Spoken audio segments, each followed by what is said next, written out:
al abrir la palabra de Dios, elevo una breve oración. Discúlpenme. Gracias, Padre, por la oportunidad de abrir tu palabra, pero necesitamos tu inspiración y tu dirección para que esto sea una experiencia especial en Cristo Jesús. Nos ponemos en tus manos, en el nombre de Jesús. Amén. Amén. ¿Por qué tanto? O sea, ustedes saben, ya oró nuestro amigo, hemos orado, por supuesto, pero tengo mucho que decir y quiero hacerlo más o menos en el tiempo estipulado. Así que como solamente con la guía del Espíritu Santo. Es más fácil poner que sacar, por lo menos para mí, ¿sí? Y resulta que estamos en el tiempo del fin. Resulta que estamos en el tiempo que las profecías indican con una precisión ya fuera de discusión, en el sentido de que la Biblia misma dice el tiempo no será más, así que nosotros no sabemos exactamente cuándo va a venir Jesús. Poner fechas es algo que incluso Jesús dice que no nos corresponde.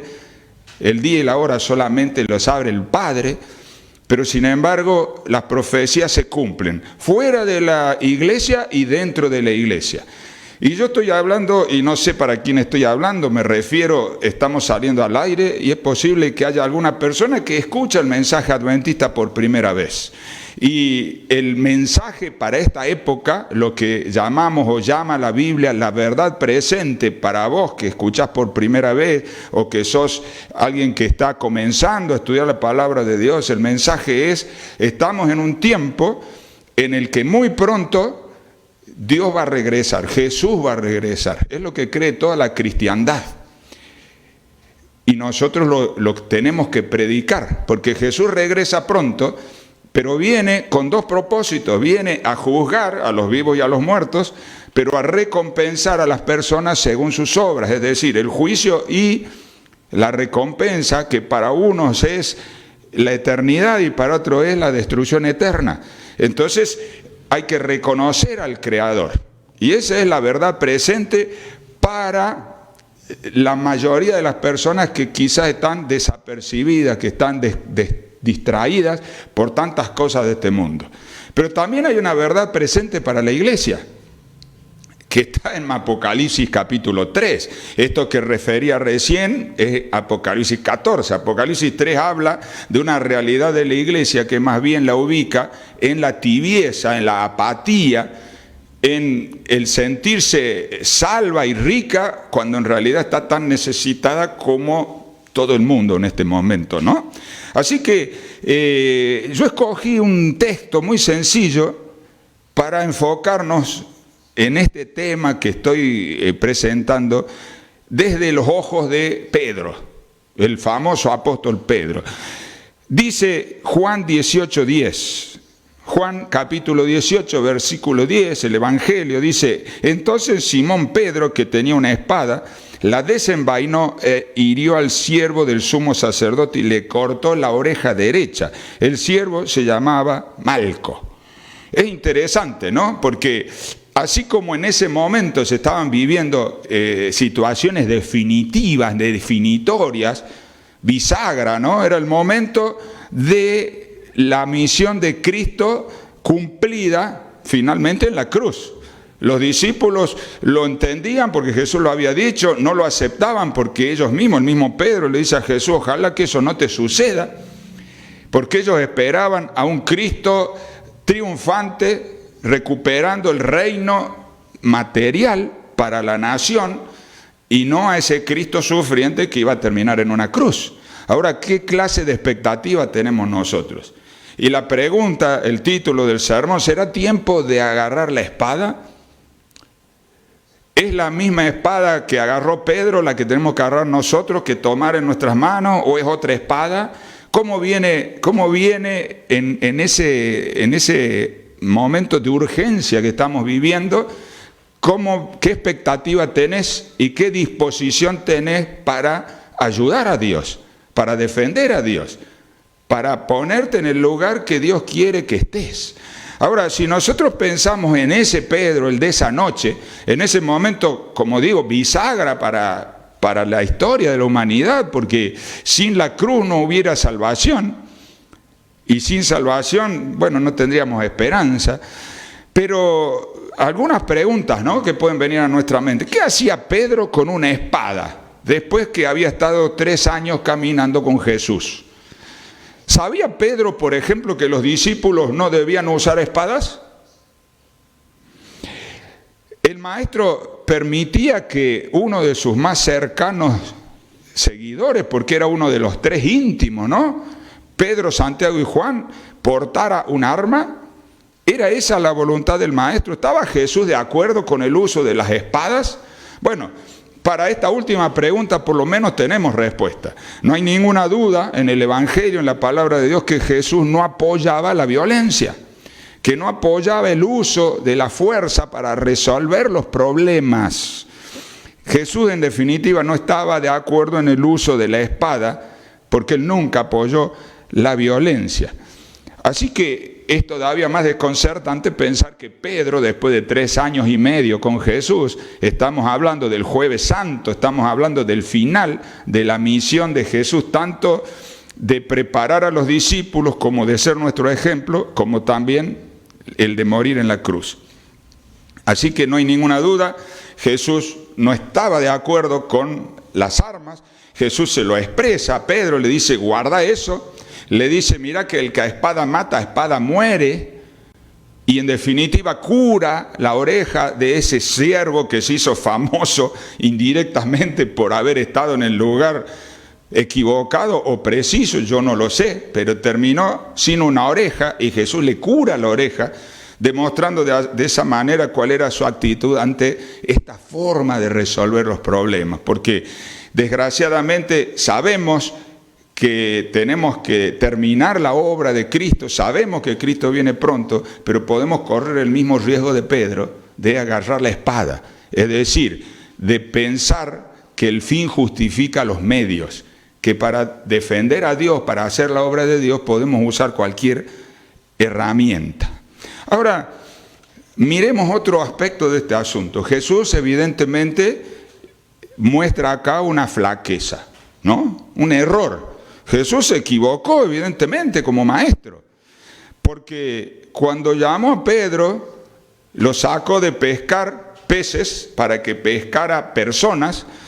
Evidentemente no le dio las instrucciones completas, ¿no? No le dijo a Pedro, mira, vos tenés que dejar la espada para poder seguirme.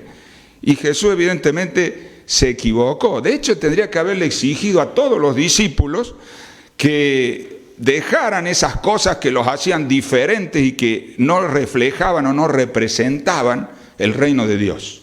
Así que a cada uno le tendría que haber hecho dejar todas sus mañas, podríamos decir, toda su historia, y les tendría que haber hecho poner el uniforme de cristiano para que de esa manera representaran bien a Jesús, ¿no te parece? Qué útil hubiera sido si Jesús nos hubiera dejado un pequeño manual, un pequeño resumen, algo así como el manual del discípulo, el manual del buen discípulo, algo por el estilo, algo como una especie de Biblia resumida. Sería una gran cosa, ¿no les parece? ¿Por qué? Porque eso nos ahorraría el tiempo de leer la Biblia, por ejemplo, el tiempo de orar y buscar a Dios en humillación para entender su voluntad y aplicarla en nuestra vida. Esa herramienta le hubiera permitido a Jesús ahorrar muchos dolores de cabeza a la iglesia, porque él, al irse, podría haber dejado un jefe bien fuerte, podría haber sido el mismo Pedro, un jefe bien fuerte, un líder, que hiciera aplicar las reglas del manual del cristiano, del discípulo. Y sencillito, el que no cumple, lo sacamos del grupo porque pondría en riesgo la pureza de los discípulos o de la iglesia, ¿no es cierto? Miren qué tremendas consecuencias tuvo este error de Jesús, que en el momento más importante, cuando tenía que quedar claro delante de todas las personas cómo era lo del reino de los cielos, ni más ni menos que Pedro saca la espada y corta una oreja. Cuando tenía que quedar claro que el reino de los cielos es paz, es amor, es comprensión, es paciencia, Pedro lo arruina todo. ¿Qué harías si Pedro fuera miembro de tu iglesia, no? ¿Habrá aprendido Jesús la lección? Bueno, la verdad que más que aprender la lección, nosotros tendríamos que hacernos una pregunta más fuerte, más importante. ¿Jesús estaba equivocado en el método de hacer discípulos? ¿Debería Jesús haberle prohibido a Pedro la espada para poder caminar con él? Desde el mismo momento que se inició, yo creo que a esta altura encuentran el sarcasmo en las palabras o la contradicción de algunas de las cosas que estoy diciendo para poder contestar sin duda, como creo que es así, que Jesús no se estaba equivocando, que Jesús sabía muy bien cómo conseguir discípulos. Jesús no estaba tan interesado en que Pedro dejara la espada, lo que a Jesús le interesaba es que Pedro entregara totalmente su corazón. Sabía Jesús claramente que si Pedro entregaba su corazón, también iba a caer la espada. Claro que para Jesús era una tristeza ver a Pedro con su espadita, ¿no? Poniendo la seguridad del grupo, entre comillas, y de su propio maestro, imaginen, porque Jesús entendía eso. Y creo que yo también entiendo de que Pedro lo hacía con buenas intenciones, estaba muy bien intencionado, pero muy mal encaminado. Así que la espada colgando a su costado, Jesús sin duda no tenía ningún placer por eso, y sin embargo, allí seguía la espada. Jesús sabía que en algún momento esa espada iba a cortar alguna cosa. Iba a cortar alguna oreja, eso iba a llegar. Jesús sabía que eso iba a ser motivo de mal testimonio, porque evidentemente esa espada no representaba de ninguna manera la manera de vivir del reino de los cielos. Y eso seguramente iba a dar excusa para que algunas personas negaran el cristianismo. Ahora, no sé si te das cuenta que ya no estamos hablando de la espada de Pedro, sino que estamos hablando de algunas de mis actitudes y de las tuyas. No sé si ya pudiste hacer la conexión con la ayuda del Espíritu Santo en alguna de esas cosas que nos impiden representar a Cristo correctamente. Puede ser, como en mi caso, ser con un carácter explosivo. Puede ser como en alguno de los casos que, bueno, no tengo que ser adivino, porque diga lo que diga, a alguno le va a pegar, y yo no tengo la intención de hacer una descripción de los errores, de los pecados, sino que eso queda a cargo del Espíritu Santo en tu mente. Pero vos sabés que a veces ser demasiado valiente o sacar la espada, otras veces ser demasiado cobarde y callarse la boca, a veces actuar, otras veces no actuar, a veces decir, hacer, pensar, son cosas que traicionan a Jesús. Y Jesús estaba triste al ver esa espada colgando allí, porque era un reflejo de que Pedro todavía no había entregado completamente su corazón. Ahora, la pregunta más bien tendría que ir por otro lado. ¿De qué vale si Jesús le quitaba la espada a Pedro? ¿Podía Jesús quitarle la espada a Pedro? No sé si al principio, pero a lo largo de 3 años y medio, en algún momento Jesús le podría haber dicho: mira, yo te pido por favor, para ser parte de este grupo, deja la espada. Como a alguno le puede decir, sé fiel con el diezmo. A otro le puede decir, sé fiel con el sábado. A otro le puede decir, mira que todo lo que tenés no es tuyo, yo te lo di. A otro le puede decir, ese carácter no refleja, o esas palabras no reflejan mi voluntad. Y quizás por la voluntad o por el pedido directo de Jesús, Pedro hubiera dejado la espada, pero no voluntariamente, no a manera de una entrega completa de su corazón. Y esa espada hubiera salido a relucir en algún momento. A lo mejor ya no tenía la espada, pero agarraba un palo y tenía un garrote en la mano. Algunos no tienen la espada, pero tienen la lengua, que suele ser y puede ser mucho más filosa y mucho más dañina que la misma espada. El problema de Pedro, el problema mío, el problema tuyo no está en la espada, está en el corazón. Y mientras el problema de fondo no se resuelva, seguimos con el mismo riesgo, ¿no? Seguimos sin representar a Cristo y a su reino. Es como querer curar una neumonía con una aspirina. Bajamos la fiebre, pero la neumonía sigue matando a la persona. Lamentablemente es evidente que muchos de nosotros no entendemos el método de Jesús para formar verdaderos discípulos. Por allí nos encontramos con quienes profesan seguir a Jesús y lo que estamos queriendo es hacer prosélitos. O sea, personas que quieren seguir a Jesús y le queremos poner el uniforme. Queremos salvarlos de las formas y no de la esclavitud que lleva a vivir de una determinada manera. Es verdad que si nosotros pensamos en los métodos de esta época, hoy se acostumbra a uniformizar a las personas. No nos están dando el crédito, la libertad de cuidarnos o de pensar. Nos dicen, no podés salir, sí podés salir. Tenés que hacer esto, tenés que hacer lo otro.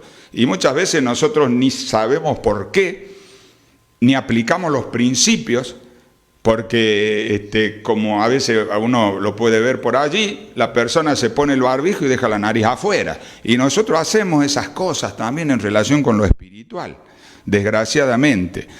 Si nosotros uniformizamos la iglesia, ponemos la seguridad en las formas y quizás no se note que falta el espíritu. Podemos estar haciendo todos lo mismo, pero no por el mismo espíritu.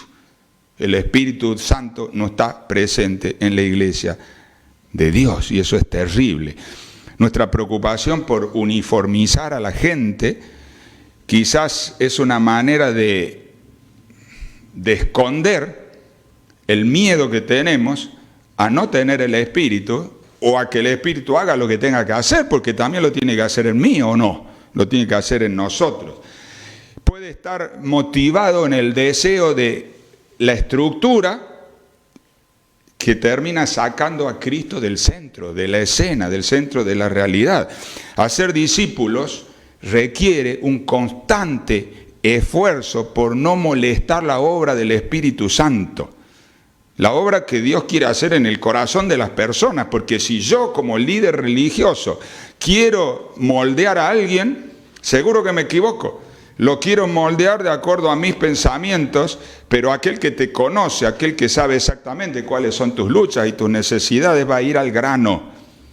Y yo voy a querer sacarte la espada, el garrote o lo que me parezca que desentona, cuando en realidad lo que hay que sacar es algo que es mucho más profundo. Y Dios quiere que alineemos nuestros principios más íntimos a los principios del reino de los cielos. Formar un discípulo lleva tiempo, lleva esfuerzo, lleva respeto sacrificado. Jesús tuvo que bancarse a ese hombre con la espada colgando al lado de él cuando él no estaba de acuerdo con eso. Y fueron 3 años y medio de esa espada ahí colgando. Jesús nunca aceptó la violencia. Es obvio de que en algún momento habrá hablado Jesús de que no se debía portar armas, ¿no? Porque eso lo deja ver en todas las palabras, lo que le decía incluso a los soldados y a distintas personas en distintas circunstancias. Pero el objetivo de Jesús era salvar a Pedro, no que Pedro dejara la espada. ¿Se entiende la diferencia? ¿Se entiende la diferencia? Pero hay una cosa importante, que Jesús, mejor dicho, que Pedro tuviera una espada colgando no lo impidió a Jesús amarlo. Entonces, cuando nosotros miramos a los demás y vemos la espada, es decir, vemos lo que lo hace distinto de Cristo, vemos la paja, la viga, lo que sea, eso no debe impedir que amemos a las personas. Los discípulos entendieron lo que finalmente se transmite en la Biblia. En ningún lugar de los evangelios dice está prohibido portar armas o espadas. No se puede portar espada. Jesús se lo dijo a Pedro después que lo usó. Pero sin embargo, todo el Evangelio habla del perdón, habla de la misericordia, del servicio, de la entrega completa y voluntaria del corazón. ¿A quién? A aquel que dio todo para que seamos salvos. Gracias a Dios, Jesús nunca impuso nada. Pero en aquellos que aceptaron a Jesús, uno ve que hay una entrega completa. Y nosotros tendríamos que tener en cuenta, porque hoy la iglesia tiene que predicar. El mensaje de este tiempo, el mensaje de la verdad presente para la gente que no conoce, es que Cristo viene pronto, que es el Creador y que va a venir a juzgar. Pero el mensaje para la iglesia es que hay que predicar. ¿Pero cómo predicar?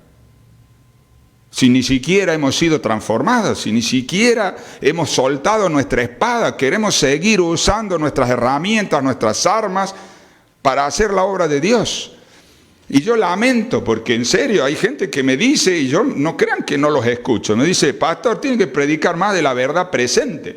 Y yo me pongo a preparar algo sobre la verdad presente y me doy cuenta que tengo que predicarle a una iglesia que no está consagrada.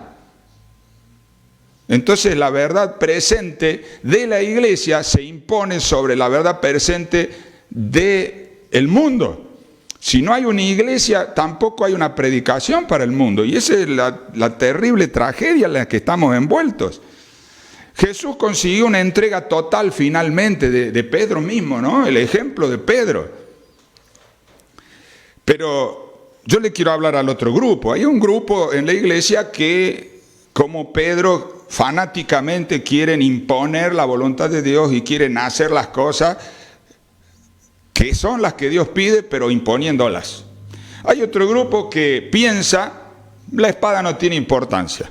Dios me va a salvar igual con espada o sin espada, ¿sí? Y ninguna de las dos cosas son ciertas. Ambas son engaños del diablo. Si nosotros todavía estamos cargando nuestra espada, nuestras herramientas para hacer las cosas, la voluntad de Dios, nuestros caminos y no el camino de Dios, eso evidencia que aún no hemos llegado a la cruz en realidad. Eso evidencia que todavía no estamos listos para ser transformados en apóstoles. Porque Pedro se chocó de frente contra su realidad. Después de la espada, quiso todavía hacer algo por Cristo, lo siguió de lejos, pero terminó negándolo 3 veces, aún con insultos, como todos conocemos la historia, ¿no? Si entregamos hoy nuestro corazón a Jesús, al Maestro, estaremos felizmente dispuestos a entregar la espada, a entregar nuestras armas, nuestros pecados ocultos, esas cosas que nos impiden hacer la obra que Dios quiere hacer en nuestro corazón y a través de nuestro testimonio. Y entonces ya no va a haber más confusión en este movimiento que debe predicar el Evangelio hasta que Cristo venga. Porque el que va a tomar el poder y la dirección de la iglesia no va a ser el pastor, no va a ser el anciano, no va a ser el que se cree que sabe más y que viene toda la vida luchando por tener la manija, va a ser el Espíritu Santo. El único que puede llevar a esta iglesia a la victoria. Así que te recuerdo, lo que más le preocupa a Jesús no es tu espada, que de por sí es una vergüenza que estés todavía, después de años en la iglesia, a lo mejor, con la espada colgando, con tus malos hábitos, con tu carácter deforme, diferente al de Cristo, ahí colgando. Es una vergüenza este pastor que todavía logran sacar al viejo hombre. Y es una vergüenza, me da vergüenza delante del Señor y delante de las personas. Pero el problema no es la espada, el problema no es tu defecto, el problema es que no te has entregado a Cristo, que todavía estás cargando esa espada. Bueno, ¿qué hay que hacer? Buscar a Jesús, entregarle el corazón, porque si no, desgraciadamente va a cantar el gallo, pero antes lo habremos negado 3 veces. Yo quiero llevarte a otro Pedro ahora y tomar los últimos minutos del sermón, la mitad más o menos que nos queda, un poquito menos, a otro Pedro, al Pedro del año 66. Cuando Pedro escribe su primera epístola, primera de Pedro, ya estaba él en el año 66, muy viejito. Ya había pasado por todo el camino descendiente, Jesús lo había restaurado. ¿Se acuerdan que 3 veces le pregunta, ¿me amas? Y Pedro dice, eso lo sabes vos, porque yo creo que te amo, pero cuando quiero hacer las cosas las hago a mi manera y en realidad te estoy traicionando. Y entonces Pedro ahí pudo entender y entregar su corazón. Y no fue que fue instantáneo, fue la obra de su vida. Pero 66 años después, primera de Pedro, capítulo 1, versículo 3, él dice, bendito el Dios y Padre de nuestro Señor Jesucristo, que según su grande misericordia nos hizo renacer para una esperanza viva por la resurrección de Jesucristo en los muertos. O sea, la vida diferente del apóstol se basa en un nuevo nacimiento, no en un parche. Y tenemos que tener eso presente. ¿Será que puede haber un miembro de la Iglesia Adventista del Séptimo Día que todavía está parchando en vez de haber nacido de nuevo? ¿Será que aquel que escucha hoy por primera vez tiene que escuchar esto? Que verdaderamente la oferta de Dios es que te va a hacer una nueva criatura, que no va a arreglar, no va a remendar. Te va a dar una vida nueva y diferente. ¿Con qué propósito? Para una herencia incorruptible, incontaminada, prácticamente inconcebible, reservada en los cielos para ustedes, que son guardados por el poder de Dios mediante la fe, para alcanzar la salvación que está preparada para ser manifestada en el tiempo final. Estamos llegando al tiempo final, pero esa salvación que va a ser manifestada, ¿se va a manifestar en vos? ¿Se va a manifestar en mí? Porque acordate que la venida de Cristo es el juicio, es la separación. Y ya no va a haber 3, 4 ni 10 caminos, va a haber 2 caminos, o mejor dicho, 2 grupos. Ya el final del camino lo habremos alcanzado y va a haber solo 2 grupos. Los que reciban la bienvenida a la eternidad y el otro grupo. Y el otro grupo. Por eso en el versículo 6 dice que está hablando de esa salvación, dice, en la cual ustedes se alegran, aunque ahora por un poco de tiempo, si es necesario, tengan que ser afligidos en diversas pruebas. Claro, hoy estamos en esas pruebas, ¿sí? No hay ninguna duda de eso. Cada vez que lo pienso, siento más opresión, siento más pruebas. Más uno quiere hacer las cosas bien y peor salen. Las circunstancias cierran todos los caminos. La mayoría de las personas ha perdido hasta el módulo del tiempo, la rutina. No tenemos rutina. Antes decíamos, yo predicaba así por lo menos, bueno, tenés que darle a Dios el diezmo, tenés que darle a Dios el sábado. Y vos ya lo sabías, esta parte es un porcentaje del dinero, esta es una parte del tiempo. Además, cada día dedicarle un tiempo para conectarte con Dios y para ayudar a otros. Pero ahora parece que no hay sábado, no hay domingo, no hay lunes, no hay nada. Todo una tibieza total. Y el apóstol, en su mensaje, va a las fuentes, va al nuevo nacimiento. Sin nuevo nacimiento no hay nada.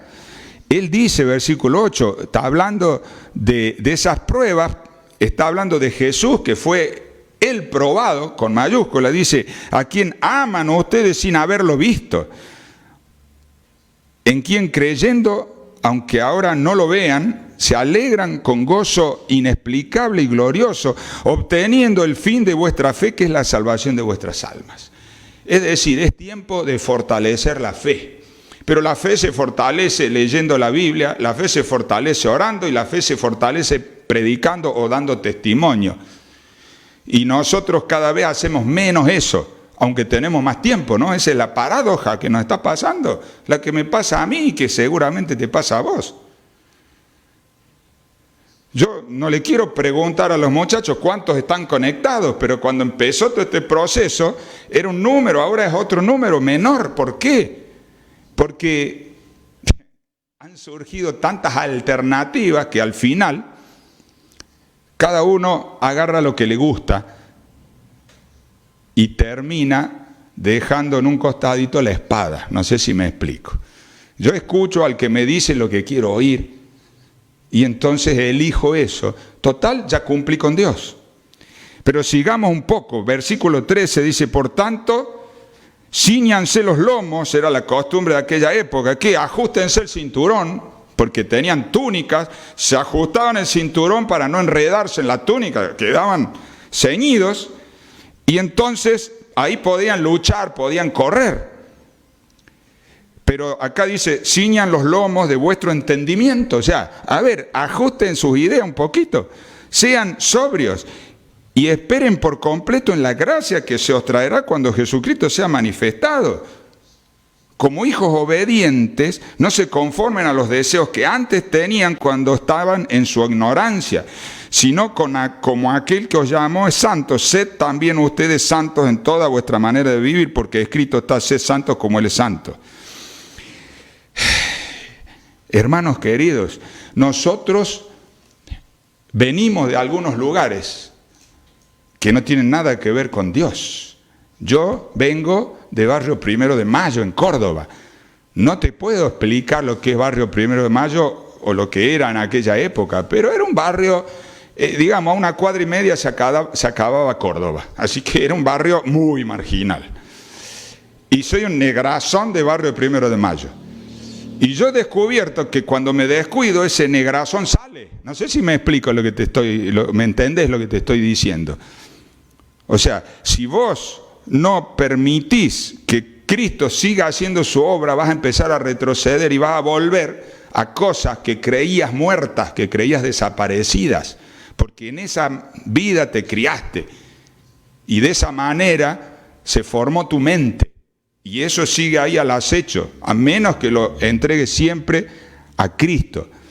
Porque la palabra de Dios dice, versículo 18, sabiendo que fuiste rescatado de tu vana manera de vivir, la cual recibiste de tus padres, no con cosas corruptibles como oro o plata, sino con la sangre preciosa de Cristo, como de un cordero sin mancha y sin contaminación, ya destinado desde antes de la fundación del mundo, pero manifestado en los últimos días por amor de nosotros.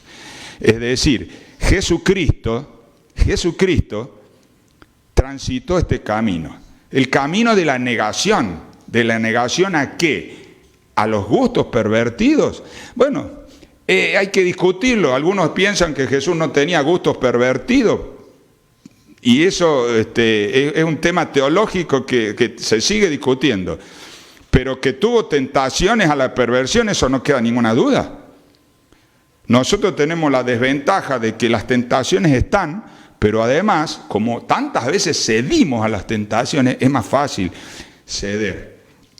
Por eso dice 22, habiendo purificado vuestras almas por la obediencia a la verdad mediante el Espíritu para el amor fraternal no fingido, ámense unos a otros entrañablemente de corazón puro, siendo renacidos no de semilla corruptible, sino de incorruptible por la palabra de Dios que vive y permanece para siempre. ¿Cuál es el remedio? ¿Cuál es el cantero del crecimiento? Pues la iglesia. Pero resulta que nos han arrebatado la iglesia. Y nosotros rápidamente, fácilmente ponemos como excusa, bueno, no podemos ir.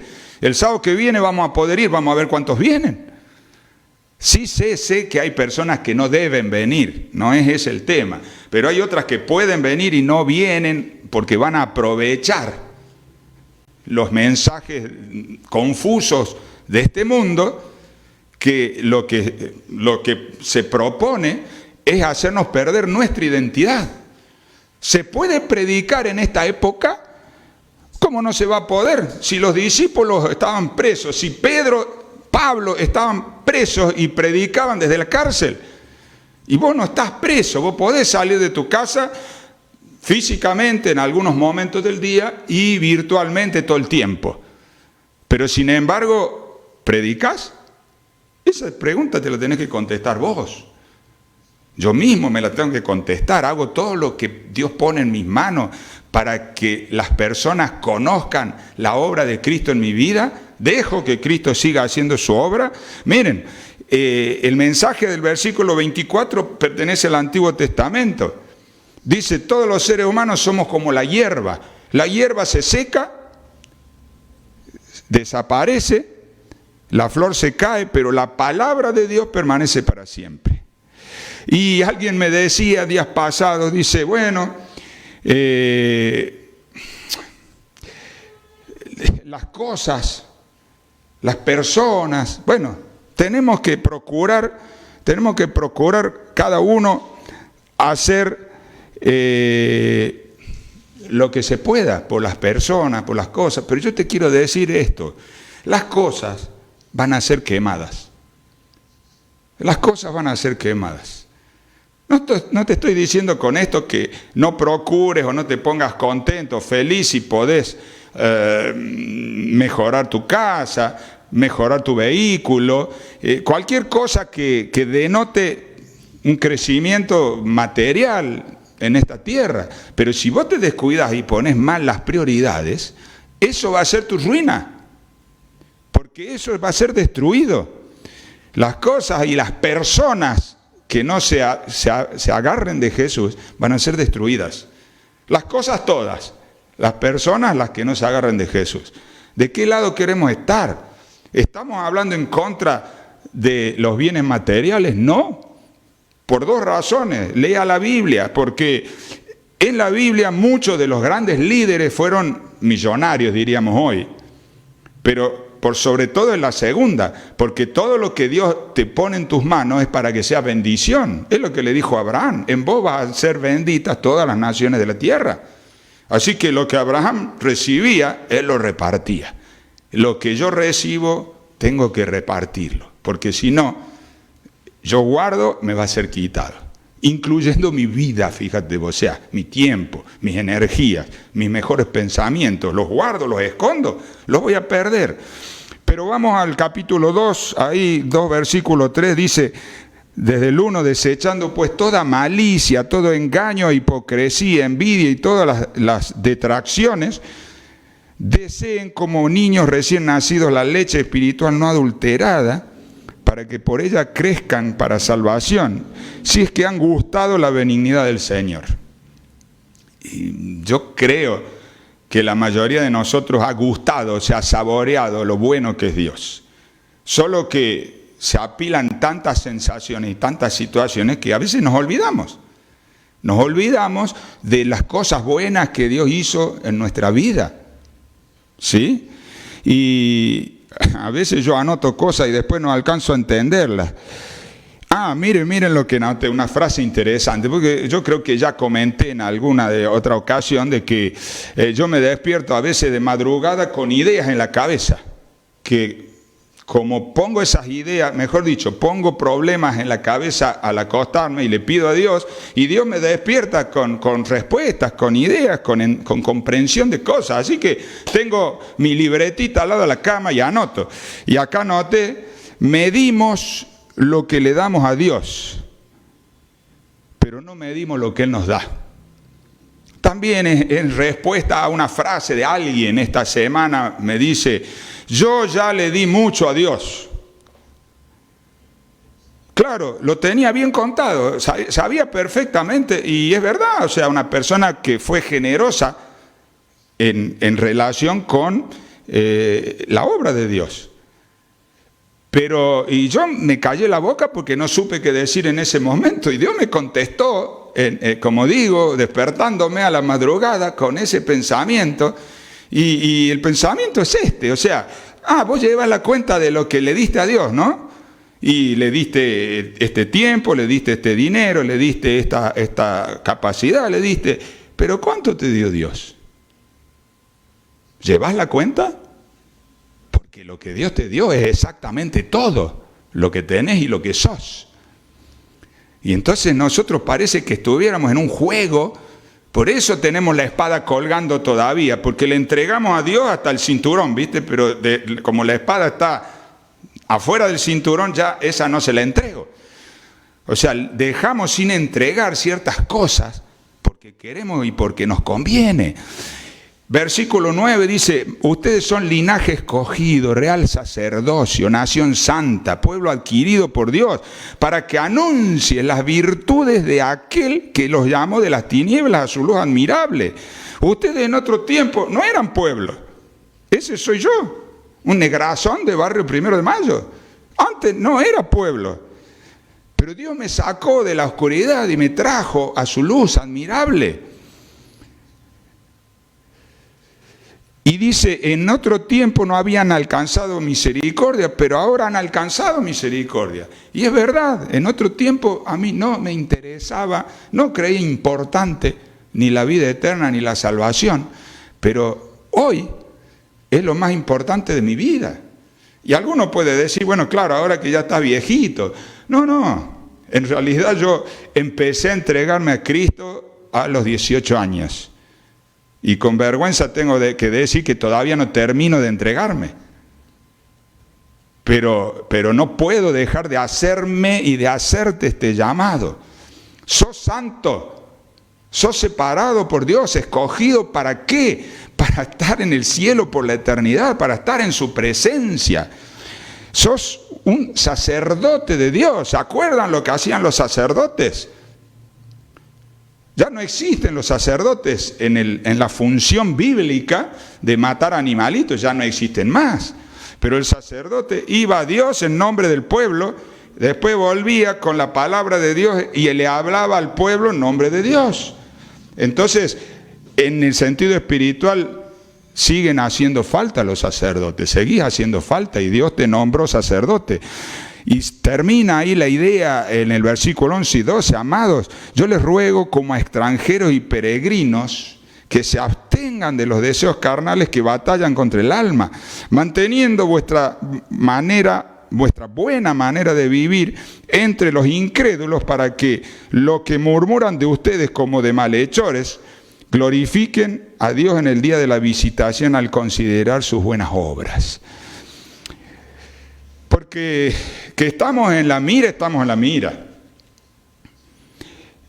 Pero a veces cometemos el error de mantenernos en la mira, ¿no? O sea, no nos gusta que nos miren, o sí nos gusta cuando hablan bien de nosotros. Pero cuando ven las cosas malas y las reclaman, por decirlo de alguna manera, bueno, eso sí que no nos gusta. Ahora, si nosotros persistimos en esa batalla por hacer el bien y permitimos que el Espíritu Santo nos use en hacer el bien, ese es el testimonio. Porque ese es el problema de la iglesia del tiempo del fin. Esa es la verdad presente, querido.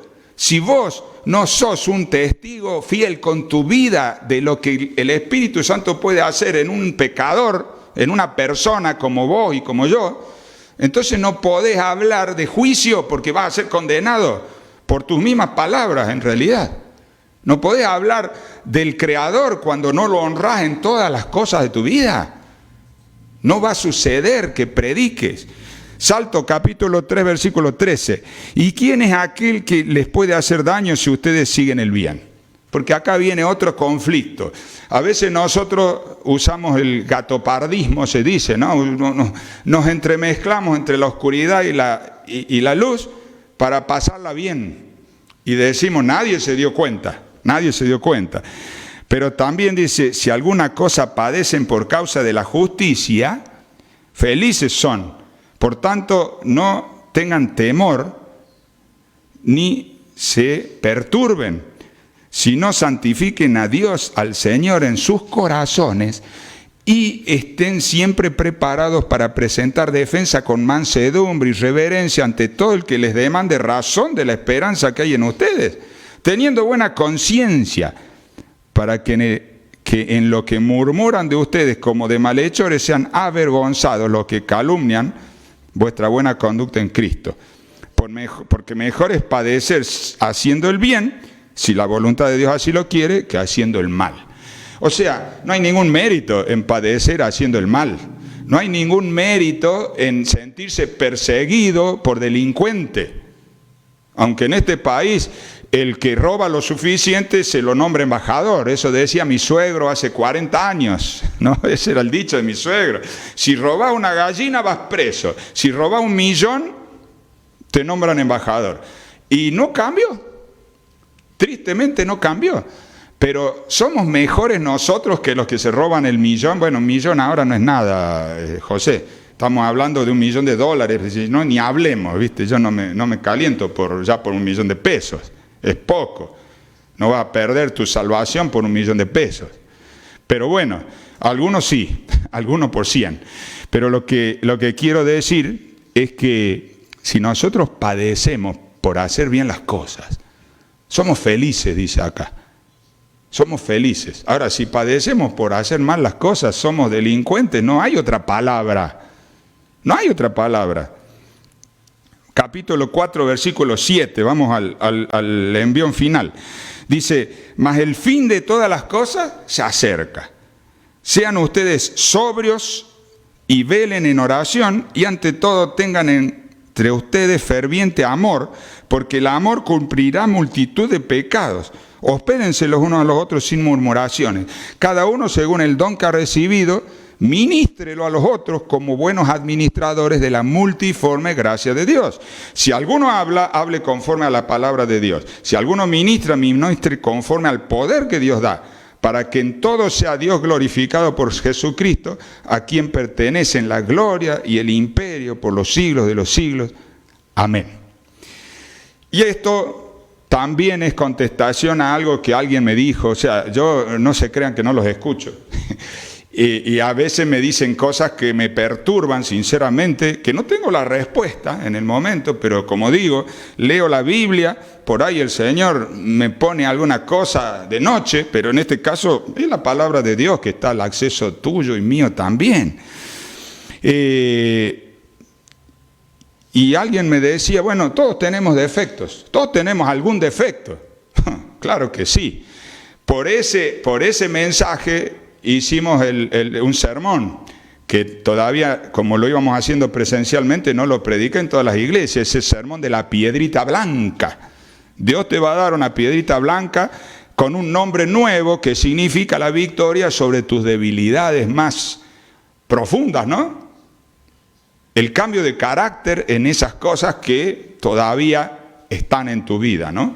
Pero cuando nosotros usamos eso como una excusa, todos tenemos defectos, así que como yo no tengo más que 2 para mirar acá, los demás están detrás de las cámaras y no los alcanzo a ver, pero lo tengo a Hugo, lo tengo a José. Y cuando yo los miro a Hugo y a José, y algún defecto les puedo encontrar. Soy bueno encontrando defectos. También cuando me miro en el espejo, Dios me ha hecho ya recorrer el suficiente camino para saber que hay defectos. Y cruelmente diríamos, hay algunos amigos, entre ellos los que están acá también, que me los hacen ver. No, es bueno eso. O sea, ayudarnos a ver nuestros errores y pecados, eso es ser un buen amigo. Eso es amar verdaderamente. Porque si yo te dejo que vos sigas con tu error viéndolo, realmente no te estoy ayudando. Pero lo interesante no es tanto ese detalle, que por supuesto es muy importante. El detalle es que esta persona me dice, y bueno, y en ese mismo sentido cada uno se consagra en lo que tiene bueno. Y te digo que me quedó dando vuelta en la cabeza, que como está media hueca, la bolita hacía clink, clink, clink, clink, clink, ahí adentro, y digo, ¿cómo es eso? ¿Cómo es eso? Cada uno se consagra en lo que tiene. ¿Y está bien eso o no está bien?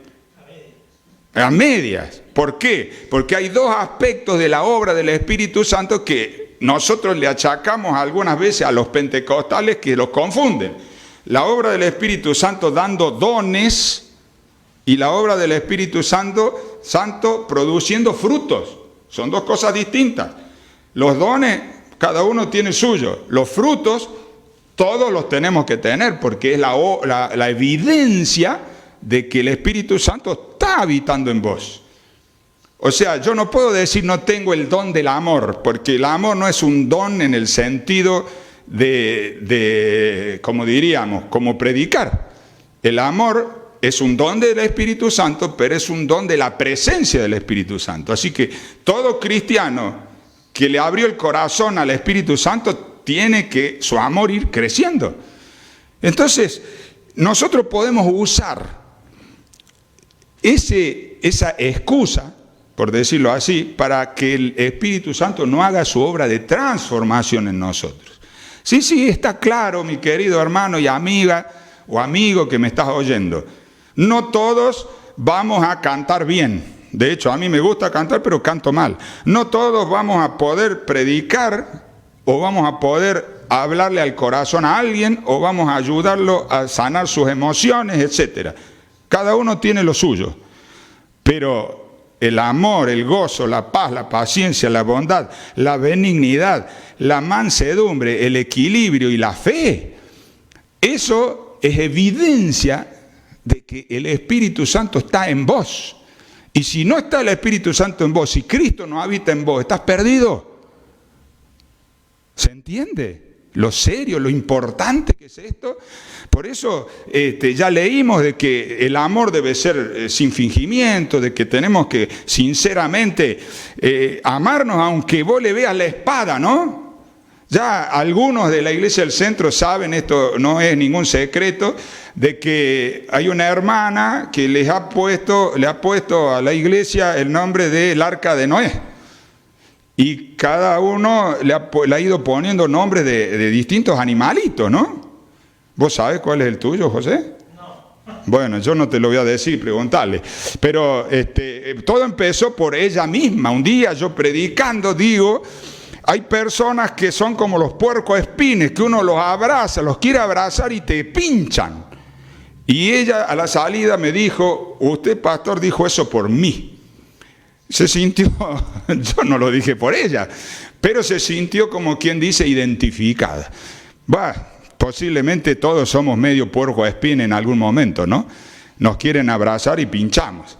Pero entonces con esa historia empezó ella a decir, fulano de tal es un pescadito, fulano de tal por esto y por el otro, cosa de ella. Pero en cierta manera, está bien, es verdad, cada uno tiene sus errores, sus defectos, las necesidades de entregar ciertas cosas que son esenciales de su herencia, de su carácter a Cristo para que la obra quede terminada. Pero eso que puede que te lleve toda la vida y puede que todavía falte, no te excusa de ninguna manera para no amar al otro, al puercoespín o al que tiene la espada. No sé si me explico. O sea, ¿recuerdan lo que dijimos? Jesús, aunque no le gustaba la espada de Pedro, amaba a Pedro. Y yo me lo digo, hay cosas que no me gustan de todos, porque eso es así. A todos nos vamos conociendo y hay algo que no nos gusta. Pero eso no puede impedir que yo te ame. No puedo presentar esa excusa para que yo no quiera estar unido a vos en Cristo Jesús, para que yo no me goce de la salvación junto con vos. Porque entonces yo voy a tener que decidir a quién le predico, a quién no, y con quién me salvo y con quién no. Y por supuesto, como digo, con quién me salvo, estoy diciendo que vos no te vas a salvar. ¿Me entienden? Porque tengo toda mi cabeza bullendo con este asunto que me duele sinceramente y que no he podido todavía transmitirlo de una manera clara, pero hoy quería tocarlo. Nuestro modelo es Jesús, no es Raúl.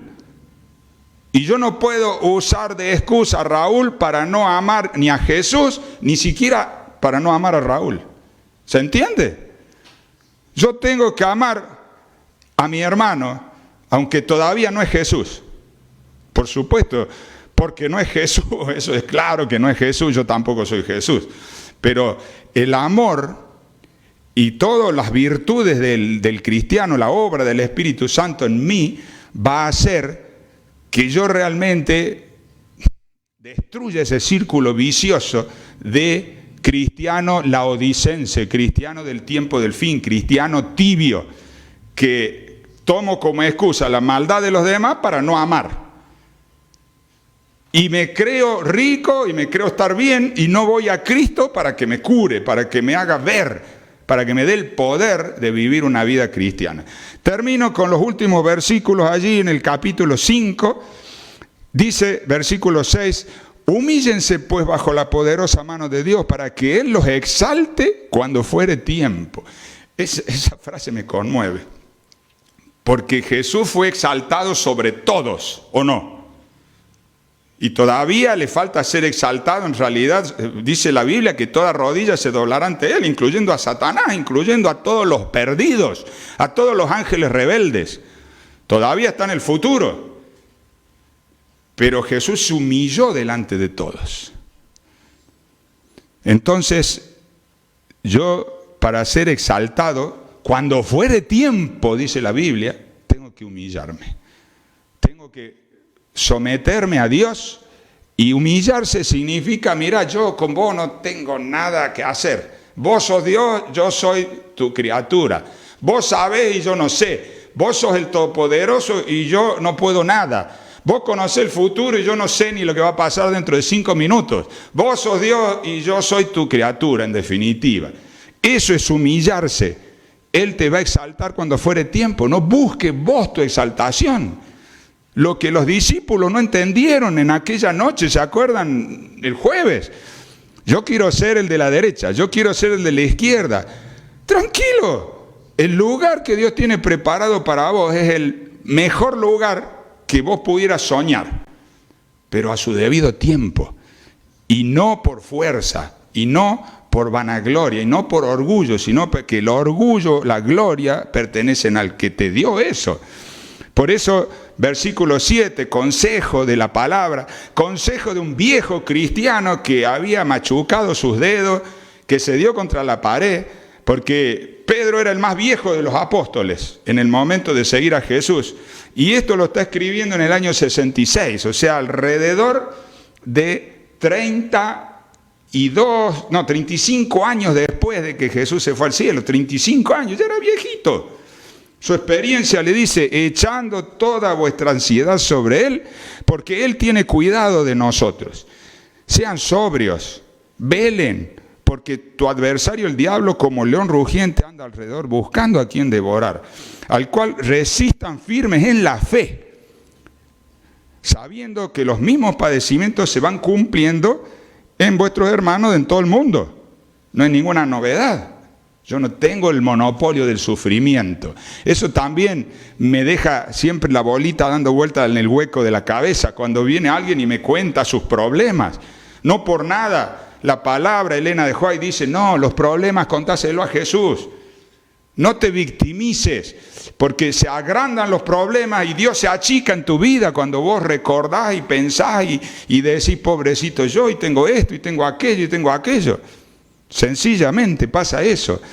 Por eso dice, resistan firmes en la fe, sabiendo que los mismos padecimientos los recibe todo el mundo, no sos el único.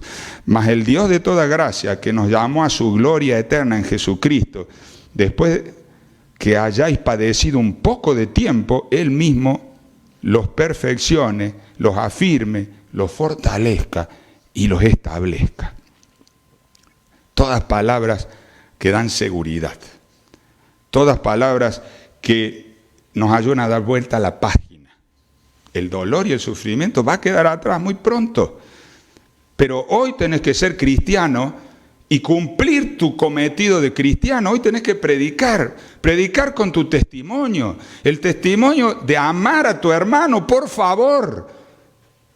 Es muy probable que queden meses para este pastor aquí. Y todavía sigo viendo que, o sea, la misma frustración de Jesús, pero yo no soy Jesús. ¿Dónde están los discípulos? ¿Dónde está el amor? ¿Tengo que nombrarte para que te des cuenta que estoy hablando de vos? No, porque el Espíritu Santo te lo está diciendo. Hablo de vos como hablo de mí. ¿Dónde está el amor? ¿Dónde está el amor? O sea, ¿dónde está Cristo en tu vida? ¿Dónde está el Espíritu Santo en tu vida? ¿Dónde está el gozo de compartir con esas personas que son Pedro, es verdad, que son puerquito espín también? Pero que no podés excusarte en ninguna de esas cosas para decir que no merecen ser amadas o que no las amas. Versículo último dice, a Él, a Jesús, a Jesucristo, al que te va a perfeccionar, al que te va a afirmar, al que te va a fortalecer, al que te va a establecer para siempre, sea la gloria y el imperio por los siglos de los siglos. Amén. Que Dios te bendiga.